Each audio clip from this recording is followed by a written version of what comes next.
Alright guys, welcome back. Half-fast 719. Got this stupid winch crap all installed. Sorry, I'm a little disgruntled about it. Been working on it for 2 days. 2 days. Not today. 2 days. Anyway, I've been fighting it back and forth. The idea with this here, going with the cable going through here, doesn't work. So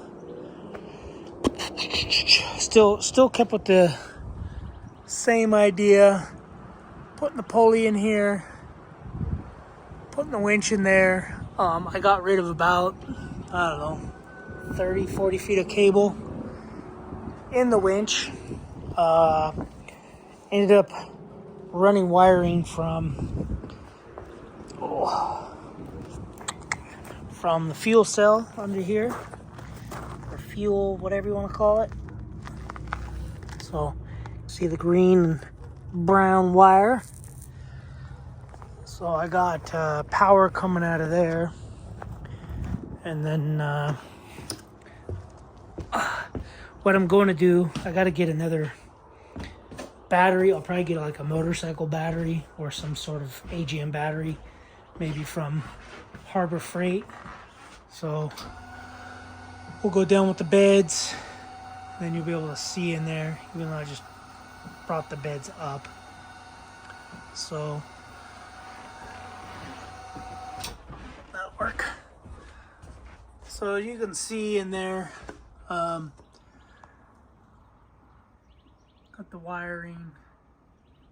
That's the battery right there, and then that's the junction box where the remote comes out. Winch, obviously, a breaker. It's a 50 amp breaker in there. So I had to cut the wiring, do a bunch of stuff. I left a bunch of wiring loose for the battery, because I'm probably gonna put the battery in there somewhere. It's a little cubby box. So I'm gonna get a AGM battery. That's what that is right there. That little battery right there is just out of a jump box that got ran over. Battery's fine. It just doesn't have enough amperage to do it by itself. So that's why I ended up running wiring from the fuel thingy all the way up. So I'll show you guys what it does. It's supposed to have it wired to the switch down here, which this wiring goes from here, well, goes from the breaker box inside there down here to the switch, and then we'll power on. Power goes all the way, actually I believe it cuts across here, then goes back to the fuel cell, to the fuel pump, and that's where I tied the wiring into, because that's a 30-40 amp pump, transfer pump right down under there, and then ran the wiring this way and then up through the channel. But anyway, so let me kill the power and then we'll see. So that's power off, and this battery will not be able to do it by itself, guaranteed. So here we go. So we're gonna go in.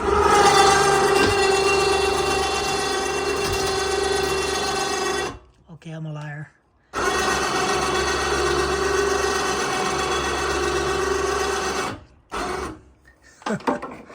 Anyway, I think these beds will still go up with. Uh-oh. Yeah. I think. Let's see what happens. Uh-oh. Got a low voltage.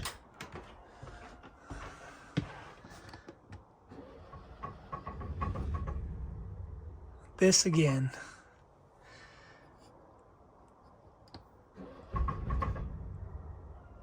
Maybe I'm not holding it long enough.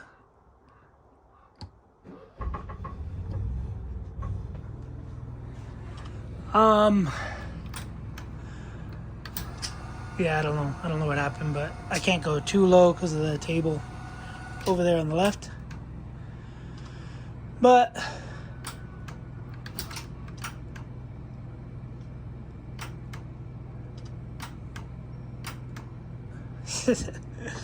anyway, guys. But yeah, so the door does go up. I timed it. It takes 42 seconds. Actually, for it to go down, it takes 42 seconds for it to go down, which I'm assuming it'll probably be the same going up. However, I want to get the Yamaha in here, but I can't get it in here if beds won't go up.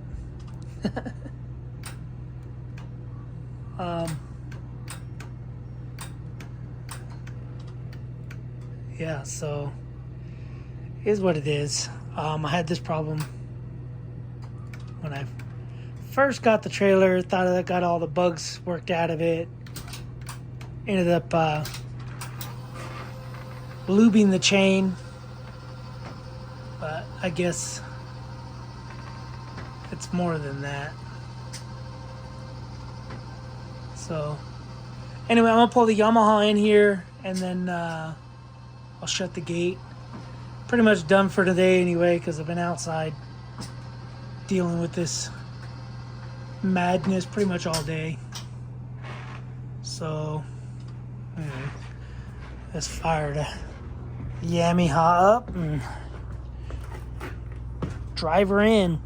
I did notice that when I was playing with this, I had to run more screws, or additional screws, I guess you could say. This almost seemed like it was wanting to pull away from where it's at. You can see the separation now up in here,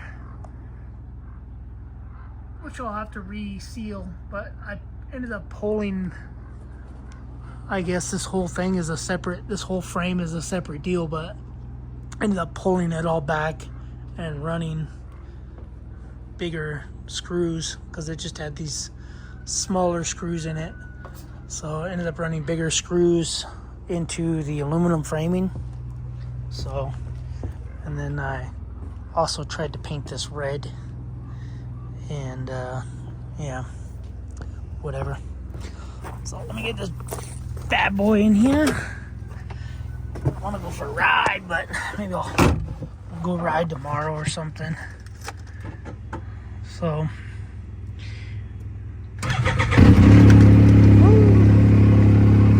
don't know if you can hear, but I got heaters in here now. There's a heater here, a heater there, heated seats. So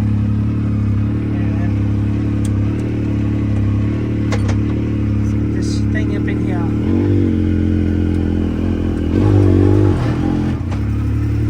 Ooh, almost like you gotta jump it.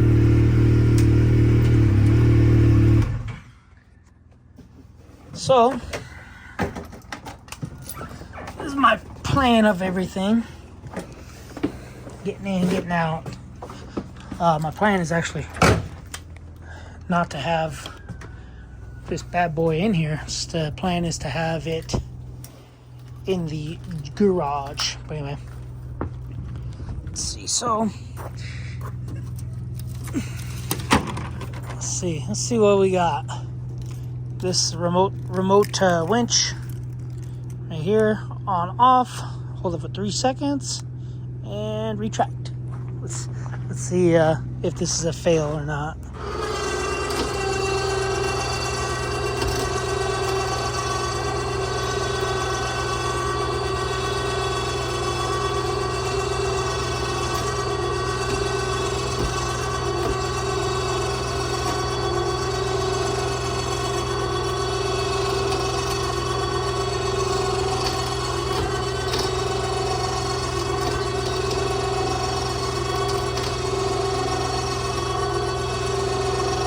guess it's not too bad. Could be worse. Could be slower. Definitely could be faster, but whatever. I'm gonna say about a minute to go up. It's not up, obviously, because I don't want to pull the door off its hinges, but it's not heavy from here going forward. So anyway, winch is installed. It's all done. I'm over it. Yeah. And then if for some reason it acts up, I still have access to the top. I would just have to pull the car forward, drop the bed, and then get in there and access the pin to pull it free. So hopefully it doesn't go bad. It's the only thing that'll suck is if it goes bad. So I do have power to it, and I can get to the power if I have to jump it. So hopefully I don't ever have to do that. But if I do, it'll be what it'll be. But all right, guys, that's gonna be it. See you guys on the next video. Maybe go for a ride. Probably not. I don't know. I wanted to go for a ride today and do a drone footage, but it is what it is. All right, guys. See you on the next video. Thanks for watching. Subscribe, comment, do what you guys do. Later.